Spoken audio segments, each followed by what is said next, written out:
પ્રભુ ઈસુ ખ્રિસ્તના નામમાં આપ સર્વને પ્રેમી સલામ અને ઈશ્વરનો આભાર માનીએ છીએ. ફરી એકવાર આપણે બાઇબલ અભ્યાસની આ સંગતમાં મળી શક્યા અને આજે આપણે એઝરાના પુસ્તકનો છેલ્લો અધ્યાય એટલે 10મો અધ્યાય આપણે અભ્યાસ કરવાના છે. અને ઈશ્વર પિતાનો આભાર માનીએ કે આપણે બાઇબલના આ એઝરાના પુસ્તકના 9 અધ્યાય સુધી અભ્યાસ કરી ચૂક્યા અને 10મો અધ્યાય એટલે આખું પુસ્તક આપણે પૂરું કરી રહ્યા છે.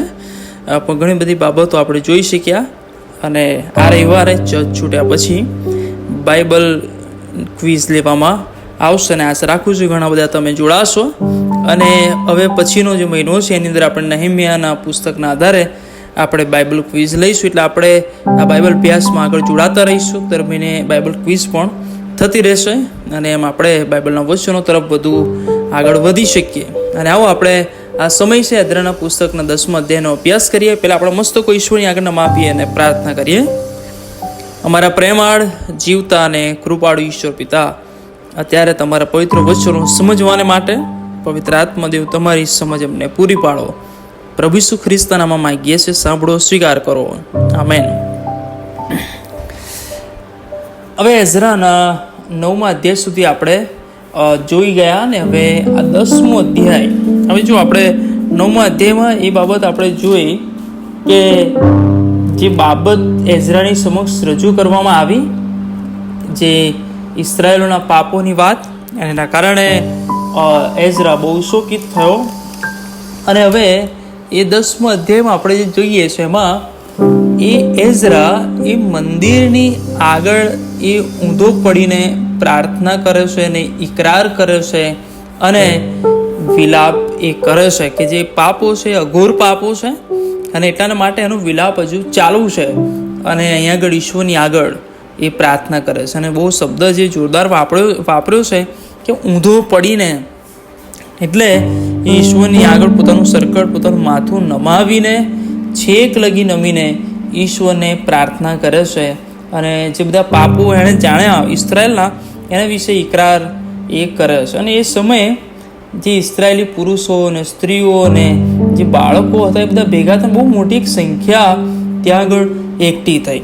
અને લખ્યું છે પ્રમાણે લોકો બહુ મોટો વિલાપ કરતા હતા. અને આ બહુ નમૂનારૂપ બાબત છે. જો આપણે હજુ સુધી અત્યાર સુધી આપણે ક્યાંય એવું જોતા નથી કે આ એઝરા કોઈને કંઈક સંબોધન કરે છે. એની તો આપણે એક પ્રાર્થના આગલા અધ્યાયમાં જોઈ ગયા અને હવે સીધું એ મંદિરમાં એ ઊંધો પડીને પ્રાર્થના કરે છે. આપણે જોઈએ હજુ કોઈને કશું એણે કીધું નથી, પણ એની પ્રાર્થના, એનો ઉપવાસ, એનો જે વિલાપ છે એ બધું જ્યારે લોકો જુએ છે, અનુભવે છે, ત્યારે આ જે લોકોએ પાપો કર્યા છે એની જે ઇસ્રાયેલી પ્રજા છે એ પણ એ એઝરાની સાથે એ પોતાના પાપોને માટે વિલાપ કરે છે. અને આ આગેવાનનો એક બહુ મોટો ગુણ એ આગળ જોઈ શકે છે. ઘણી બધી વખત બધું બોલી નાખવામાં, બધું કરી નાખવામાં, ઘણી બધી વખત એ ખોટી બાબતો તરફ પણ આગળ જઈ શકાય અને એવું ઘણી બધી વખત ખોટા પરિણામો જોઈ શકાય છે. પણ અહીંયા આગળ એની એક્શન જે છે, એની જે પ્રતિક્રિયા છે, એની જે કામ કરવાની અથવા ઈશ્વર સાથેનો જે સંબંધ છે કે લોકોને કયા કરતા ઈશ્વરની આગળ જ કહેવાનું અને લોકોના હૃદયમાં ઈશ્વર કામ કરે. અને અહીંયા આગળ આ જ બાબત આપણે અહીંયા આગળ જોઈ શકીએ છીએ કે એણે પ્રાર્થના કરી, એણે પસ્તાવો કર્યો, એણે ઉપવાસ કર્યો, એણે કહે છે કે ઈશ્વરની આગળ નમી પડ્યો. અને એનો આ જે ઉદાહરણ છે નમી પડવાનું, ઈશ્વરની આગળ કબૂલાત કરવાની, લોકોએ પણ જોયું કે પાપો તો અમે કર્યા, ગુનાહ અમે કર્યા, ભૂલો અમે કરી અને અમે ઈશ્વરની આગળ ગુનેગાર છીએ, પણ આ અમારા માટે એ પસ્તાવો કરે છે, અમારા માટે વિલાપ કરે છે. અને એટલે લોકો પણ એમાં જોડાય છે કે અમે પાપો કર્યા અને અમે પણ વિલાપ કરી. અને એમ લખવામાં આવ્યું છે બહુ મોટો વિલાપ ત્યાં આગળ આ બધા લોકો સાથે મળીને કરતા હતા. અને સમયે શખાન્યા જે છે એ એઝરાને એ ઉત્તર આપે છે. હવે એમની સાથે વાતચીત કરે છે. શું કહે છે કે ભાઈ, દેશના લોકોમાંથી પરદેશી સ્ત્રીઓ પરણીને અમે મારા દેવની આજ્ઞાનું ઉલ્લંઘન કર્યું છે, પણ એ સંબંધી ઇસ્રાયેલ વિશે હજી કંઈ આશા છે. અને એટલે એ એઝરાને કહે છે કે મારા મુરબ્બીની તથા જેઓ આપણા દેવની આજ્ઞાથી કંપે છે તેઓની સલાહ પ્રમાણે એ સર્વ સ્ત્રીઓએ તથા તેમનાથી જન્મેલા બાળકોને છોડી દેવાને આપણે આપણા દેવની સાથે કોલ કરાર કરીએ. નિયમશાસ્ત્ર પ્રમાણે એમ જ થવું જોઈએ. જો હવે સલાહ એ બીજી વ્યક્તિ એ તો એઝરાને આપે છે અને હિંમત પણ જાણે આપતા હોય એવું કહે છે. જે ચોથી કલમ છે, આપણે મુખપાઠ પણ કલમ છે, ચોથી કલમ, ઉઠ એ કામ તારું છે ને અમે તારી કુમકે એટલે તારી સાથે છીએ, ખૂબ હિંમત રાખીને આ કામ કર. આ જે કામ કરવાનું હતું એ હતું કે જે અવિશ્વાસી લોકો છે, જે ઈશ્વરની વિરુદ્ધના લોકો છે અને જેમની સાથે સંબંધો બાંધ્યા છે અને હજુ પણ જે જૂની રીત પ્રમાણે કાર્ય કરી રહ્યા છે, જીવન જીવી રહ્યા છે, પાપો કરી રહ્યા છે, એ પાપોને માંથી, એ પાપના એ સંબંધોમાંથી એ અલગ થવાની વાત. અને અહીંયા આગળ એ ઘણી બધી ખોટી બાબત સમજાય નહીં, પણ અહીંયા આગળ જે વાત છે કે એવા જે લોકો છે કે જે હજુ પણ એ નિયમશાસ્ત્રને પાળતા નથી, એ લોકો અને જેઓએ અન્ય દેવોની સાથે કોલ કરાર કરી લીધા છે અથવા સંબંધો રાખ્યા છે, એમને બધાએ અલગ કરવાની વાત અહીં કરે છે. અને એટલે એઝરા પણ જાણે સંમત થતો હોય એ પ્રમાણે કહે છે કે એઝરાએ ઉઠીને જે મુખ્ય યાજકો હતા, લેવીઓ હતા અને ઇસ્રાયેલીઓ હતા, બધાને સમ ખવડાવ્યા. કારણ કે આ બધા લોકો તો ફરી જનારા, વારે ઘડે એટલું કામ કરે. એટલે આ એઝરાએ કદાચ થોડીક એક પદ્ધતિ અપનાવી કે એમને થોડાક બાંધી દઈએ અને એ પ્રમાણે લખ્યું છે કે સમ ખવડાવ્યા કે અમે એ વચન પ્રમાણે કરીશું. એમને કરીશું જ, કરવું જ પડશે, છૂટકો જ નહીં. એ પ્રમાણે કે જે શું કહેવાય, વધારે દ્રઢતાપૂર્વક કે હું કહું છું એટલે નહીં, પણ તમે કરવા તૈયાર છો એ બાબત અહીં આગળ એ લખે છે. અને પછી લખ્યું છે કે તેઓ બધાએ જે ત્યાં હાજર હતા એ બધાએ સંપણ ખાધા. અને હવે હજુ જો આ એઝરાનું કે બધું ખુશ થઈ ગયું, રાજી થઈ ગયું, બધા લોકો પસ્તાવો કરે, હવે સારું કરશે. એઝરા હજુ એનો વિલાપ ચાલુ છે. અને છઠ્ઠે અધ્યાયની જે છઠ્ઠી કલમ જે છે એમાં એવું જ લખ્યું છે કે હજુ કે છે કે યોહાનાની ઓરડીમાં એ ગયો મંદિરમાંથી અને લખ્યું ત્યાં જઈને તેણે કે હજુ રોટલી ખાધી નહીં અને હજુ પાણી પીધું એણે નહીં. એટલે હજુ ઉપવાસ ને એનો વિલાપ અને એ હજુ એના હૃદયમાં એ દુઃખ હજુ પણ છે. લખ્યું છે કે એનું કારણ એ કે બંદીવાસમાંથી આવેલા લોકોના ઉલ્લંઘનને લીધે શોકમાં હતા. પોતાની ભૂલો અને પોતાના સ્વભાવના કારણે, પોતાએ કરેલી તકલીફોના કારણે અથવા ગુંડાઈને કારણે નહીં, પણ ઇસ્રાયેલ પ્રજાના માટે એ લાગણી છે, બૂજ છે, દર્શન છે અને એટલાને માટે શોકમાં છે. અને વાલો આજે આપણે આપણા ઘરની પરિસ્થિતિ, બાળકોની પરિસ્થિતિ, મંડળની પરિસ્થિતિ, સંસ્થાની પરિસ્થિતિ, આગેવાનોની પરિસ્થિતિ આ બધું જોઈએ છે ત્યારે વાલો ઘણી બધી વખત દુઃખ થાય, પણ વાલો કોઈને દુઃખની લાગણી એ અનુભવાતી નથી. એ આપણે જોઈએ છે એટલે એનું કાર્ય પણ આપણે જોઈ શકતા નથી. એ બોજ ધરાવનાર, દર્શન ધરાવનાર, ઈશ્વરની બીક રાખનાર લોકોની જરૂર છે. ને એઝરા ઈશ્વરની બીક રાખનાર છે એટલે એણે ઢંઢેરો પીટાવ્યો. શું ઢંઢેરો પીટાવ્યો? કે ભાઈ બધાએ એકઠા થવાનું, બધાએ ભેગા થવાનું. અને ભેગા થવા માટે એમણે 3 દિવસનો સમય આપ્યો. 3 દિવસનો સમય આપ્યો કે આખા યહૂદિયા અને આખા યરૂશાલેમ બંનેમાંથી બધા આવે. હવે અંદાજે જે કદાચ અંતર હશે યહૂદિયાથી લઈ અને યહૂદિયા અને યરૂશાલેમ બધું 40 થી 56 કિલોમીટરની આસપાસ. એટલે 3 દિવસ ઓછા પણ નહોતા, બધા આવી શકે એમ હતું. અને એટલે એ આખો ઢંઢેરો પીટાવ્યો કે 3 દિવસમાં બધા આવી જાય. અને જો ના આવે તો એમની માલ મિલકત જપ્ત કરી લેવામાં આવશે અને બંદીવાસવાળાઓની જમાતમાંથી અલગ કરવામાં આવશે.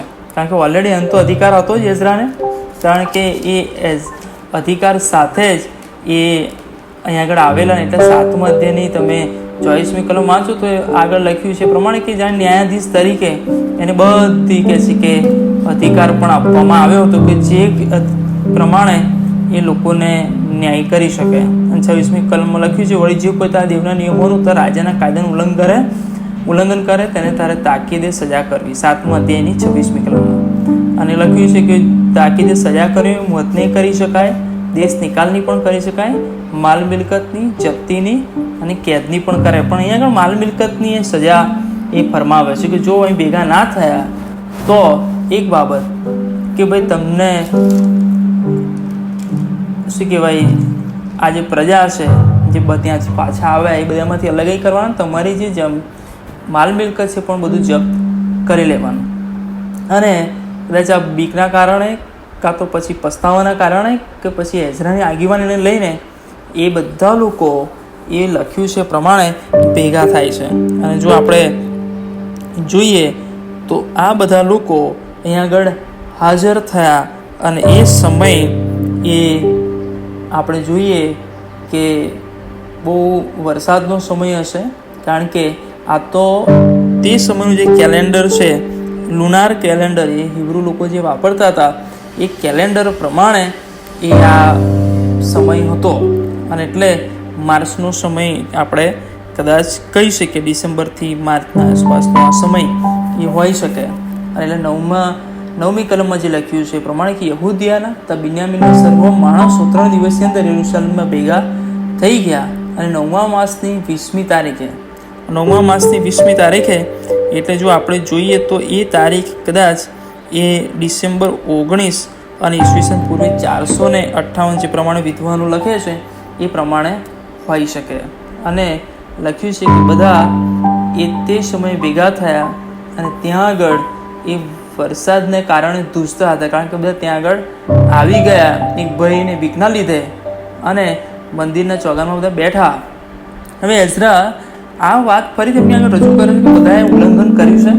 બધાએ કહે છે કે પરદેશ સ્ત્રીઓ પરણીને ઇસ્રાયેલનો અપરાધ વધાર્યો છે.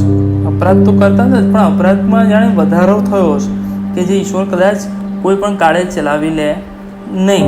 અને એટલે કહે છે કે પોતે કે મને હવે દુઃખ થયું છે, મને લાગણી થઈ છે, હું આવું ચલાવી નહીં લઉં, હું તો આવું આગેવાન છું, મારા રાજમાં અથવા મારી આગેવાનીમાં આવું ના થાય એવું નહીં. 11મી કલમ એવું લખ્યા છે, હવે તમે તમારા પિતૃના દેવ યહોવાની આગળ ઇકરાર કરીને તેની ઈચ્છા પ્રમાણે કરો. જો બહુ મહત્વની બાબત કે તેની ઈચ્છા પ્રમાણે કરો. એટલે આ આગેવાનોનો એક ગુણ એ પણ છે કે હું કહું છું, મને ગમે એવું, મારા ધારા પ્રમાણે, મારા આયોજન પ્રમાણે અથવા હું ઈચ્છું છું એ પ્રમાણે નહીં, પણ ઈશ્વરની ઈચ્છા પ્રમાણે તમે કરો. અને લખ્યું છે કે દેશના લોકોથી તથા પરદેશી સ્ત્રીઓથી તમે અલગ થાઓ. હવે આ અલગ થવાની જે વાત છે એ છે કે એના કારણે પાપ કર્યું છે. પાપ ના હોતો વાંધો નહીં કે ભાઈ, કારણ કે બીજા ઘણા બધા એવા પાત્રો સગાઉ પણ મેં તમને કીધું કે જેમણે એ એવી સ્ત્રીઓ સાથે લગ્ન કર્યું. એક નાનું ઉદાહરણ તમને આપું કે મોઆબણ જે સ્ત્રી, રૂથનું પુસ્તક આપણે જોઈ ગયા, એમાં મોઆબણ સાથે એ લગ્ન કર્યું રૂથના દીકરાએ, નાઓમીના દીકરાએ રૂથ સાથે. અને એની વંશાવળીમાં પ્રભુ ઈસુ ખ્રિસ્તનો પણ જન્મ થાય છે આપણે જોઈએ છે. પણ એણે જે વાત કરી કે ભાઈ તારો દેવ એ મારો દેવ. અને એટલે આપણે આગળ જે શીખવાની બાબત છે, સમજવાની બાબત એ છે કે એવા લોકો કે જેમણે પાપ કર્યું છે, કે સ્ત્રીને લાવ્યા પછી એના પ્રમાણે એ જીવ્યા છે, એટલે કે એવા બધા લોકોને હજુ જીવી રહ્યા છે તેવી સ્ત્રીઓને થી તમારે અલગ થવું. અને એ સમય જ્યારે આ મોટું આહવાન, પડકાર જ્યારે આપવામાં આવ્યો ત્યારે આખી જમાત, એટલે આખી જે બધા પબ્લિક બધું ભેગું થયું હતું, પ્રજા, એ બધા એકી સાથે કીધું. શું કીધું? કે જેમ તે અમારા વિશે કહ્યું છે તેમ જ અમારે કરવું. અને વાલાઓ આપણે જોઈએ છે પ્રમાણે કે બધા લોકો એના માટે તૈયાર થયા. હવે એ સમય હતો કે બહુ વરસાદ પડતો હતો અને વરસાદમાં બધા લોકો આવ્યા, બેઠા. અને આ એઝરાની તો એવી ઈચ્છા હતી કે ફટાફટ આ બધું કામ થાય, પણ ત્યાંના લોકો, વડીલો, જે આગેવાનો હશે, એમણે એવી રજૂઆત કરી કે આ 2 દિવસનું કામ નથી, આ તો બહુ મોટું કામ છે કે શોધવાના, એમનું નિરીક્ષણ કરવાનું અને એવા લોકો જે કરે છે એમને અલગ કરવાના. એટલે સરદારો નિમવા પડે, આગેવાનો નિમવા પડે કે જેઓ આવા લોકોને શોધી કાઢે ને એમને અલગ કરે ને એમનો ન્યાય કરે.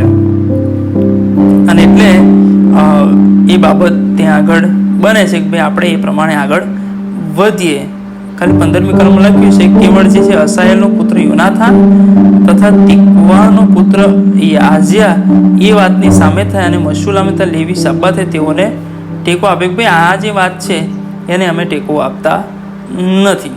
અને પછી જો આપણે આગળ જોઈએ છે 16મી કલમથી કે દિવસમાંથી આવેલા લોકોએ જેમ એઝરાએ કહ્યું હતું તેમ કર્યું. આ બધા લોકો હવે એઝરાને પોતાનો આગેવાન માનીને એની કયા પ્રમાણે ઈશ્વરની ઈચ્છા પ્રમાણે જે દોરવણી મળી રહી છે એ પ્રમાણે હવે લોકો એ આગળ વધે છે. અને જે પ્રમાણે બધા મુખ્ય પુરુષો નીમવામાં આવ્યા અને પ્રમાણે વાત કરી અને લખ્યું છે કે તેઓ 10મા માસને પહેલે દિવસે તે વાતની તપાસ કરવાને બેઠા. એટલે એનો મતલબ એવો થયો કે તે જ આ બધા જે લોકો છે એ ડિસેમ્બરની 29મી તારીખે ઈસવીસન પૂર્વે 458માં આ બધા લોકો હવે એ તપાસ કરવાનું શરૂ કર્યું. અને 17મી કલમમાં લખ્યું છે કે પહેલા માસના પહેલા દિવસ સુધીમાં તેઓ પરદેશી સ્ત્રીઓ પરણનાર સગળા માણસોને લગતું કામ પણ એમણે સમાપ્ત કર્યું.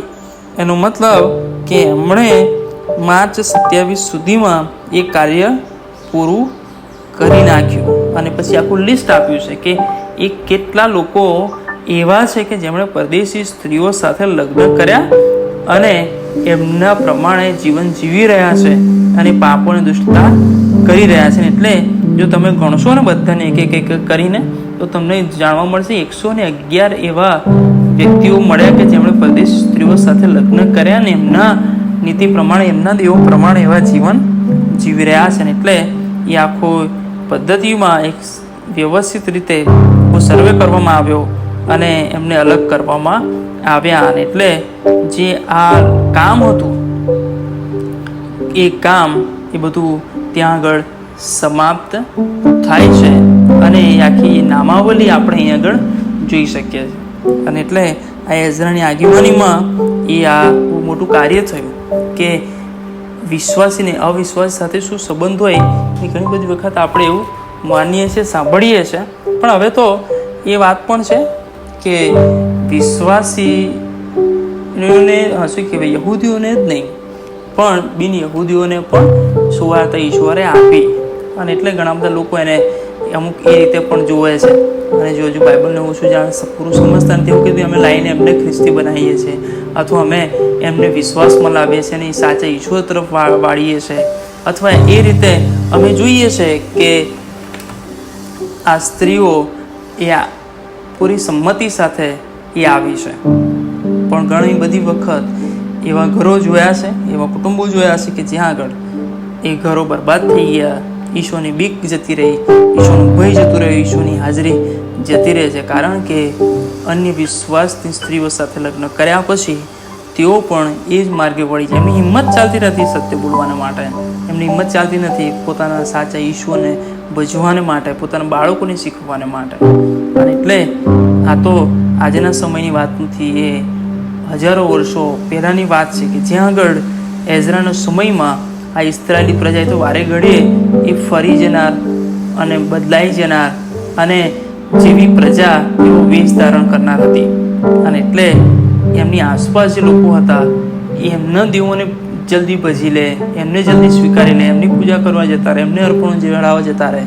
અને એ બધું આપણે જોયું છે. એટલે એના કારણે વારે ઘડી ઈશ્વર એમની શિક્ષા પણ કરી, બંદીવાસ તરફ પણ મોકલ્યા. લાંબા વર્ષોના વર્ષો ગયા કે શિક્ષા ભોગવતા. અને હવે જ્યારે ઈશ્વર એમને બહાર લાવ્યા એઝરાની આગેવાનીમાં આ બીજા આગેવાનોમાં, ત્યારે આ પાપ જ્યારે એઝરાના સમયમાં જોયું ત્યારે એઝરાએ એ ચોક્કસ વ્યવસ્થા સાથે ચોક્કસ એ ન્યાયાધીશ તરીકે પણ એમણે કામ કર્યું. અને કહે છે કે એ પાપ એ ઇસ્રાયેલની પ્રજામાંથી એ દૂર કર્યું. ભલા આપણે પણ આ શીખવા જેવી બાબત છે. એક આગેવાની જો આપણે કોઈ લઈ રહ્યા છે, આગેવાન તરીકે છે, તો આપણી આગેવાની કેવી હોય છે? આત્મિક આગેવાની ઈશ્વર ઈચ્છે છે. બીજી બાબત એ આપણે જોઈ શકીએ કે આગેવાનના બીજા એ ગુણ પણ હોય કે એ લોકોના પાપો જે છે એને કહી શકે અથવા એમના પાપો વિશે એમને ભાન કરાવે. અને ત્રીજી બાબત એ પણ કે જો પાપો જાણે છે તો એ પસ્તાવા તરફ જાય એ પણ એટલું જરૂર છે. એટલે ત્રણેક બાબત, એક આપણે પસ્તાવું કરતા શીખીએ, પાપો જે છે એની સમજ જે છે કે જે થઈ રહ્યું છે એના પરિણામો શું છે સમજવું. જ્યારે સમજીએ છીએ ત્યારે એના વિશે આપણે એની વિરુદ્ધમાં અથવા એ પાપની વિરુદ્ધમાં ઊભા થઈને એક આત્મિક યુદ્ધમાં પણ જવું પડે. અને એના માટે જે કામ છે કે પસ્તાવો, પાછા વળવાની બાબત, પાછા લાવવાની બાબત, એમાં પણ સક્રિય બનવું પણ એટલે 10મી કલમમાં એ લોકોએ કીધું કે ઉઠ, એ કામ તારું છે. આગેવાનને પણ એ સપોર્ટ મળ્યો કે ભાઈ અમે તારી સાથે છે ને ખૂબ હિંમતથી આ કામ કર, પાછો પડતો ને વાલો. ઘણી બધી વિશ્વાસી ઘણા બધા એવા લોકોની જરૂર હોય છે. આત્મિક આગેવાનને પણ ટેકાની જરૂર હોય છે. અને એટલે આપણે એ રીતે ઈશ્વરને મહિમા આપીએ અને આ વચનો દ્વારા ઈશ્વર આપણી સાથે વાત કરે અને આપણને એનો આશીર્વાદ આપે. આવો આપણે આપણા મસ્ત પ્રભુની આગળ નમાવીને પ્રાર્થના કરીએ. અમારા જીવતા ઈશ્વર પિતા, અમે આ સુંદર પવિત્ર વચનો માટે આભાર માનીએ છીએ કે પ્રભુ એઝરાના જીવન દ્વારા તમે ઇસ્રાયેલ પ્રજાને બચાવી, ઇસ્રાયેલની પ્રજાને શુદ્ધ કરી, ઇસ્રાયેલની પ્રજામાંથી જે શેતાની બાબતો હતી, શેતાની બાબતોને જે વેગ મળતો હતો એ અટકાવવામાં આવ્યો. અને પ્રભુ એના માટે મેં તમારી સ્તુતિ કરીએ છીએ. પણ પ્રભુ આ જગતની અંદર પણ અમે પ્રભુ તમારી યોગ્ય આગેવાનો, યોગ્ય તમારા સાક્ષીઓ બનીએ, ઘણાઓને બચાવનાર બનીએ, તમારા વચન માટે સ્થિર ઊભા રહેનારા બનીએ અને પ્રભુ પાપની સામે ઊભા રહી શકીએ. એના માટે અમને સહાય કરો. અમારી મંડળીને તમારા નામમાં આશ્વય કરો પ્રભુ. આ રવિવારે બાઇબલ ક્વિઝ છે એને પણ આશ્વય કરો. આવતો મહિનાથી અમે નહેમીયાના પુસ્તક પર અભ્યાસ કરીએ, એમાં પણ અમને સહાય અને મદદ કરજો. હા પ્રભુ, આ તમારા પવિત્ર વચનોની સમજને માટે, પવિત્ર આત્મદેવને સહાય કરી એના માટે અમે તમારો આભાર માનતા પ્રભુ ઈસુ ખ્રિસ્તના નામે માંગીએ છીએ. માટે સાંભળો અને સ્વીકાર કરો. આમેન. હવે આપણા તારનાર પ્રભુ ઈસુ ખ્રિસ્તની કૃપા, દેવ આપનો પ્રેમ, પ્રભુ પવિત્ર આત્માની દિવ્ય અને મીઠી સંગત અને એનો આશીર્વાદ આપણ સર્વની સાથે અને તેના સર્વ લોકોની સાથે હમણાંથી તે સદા સર્વકાળ સુધી રહો. આમેન.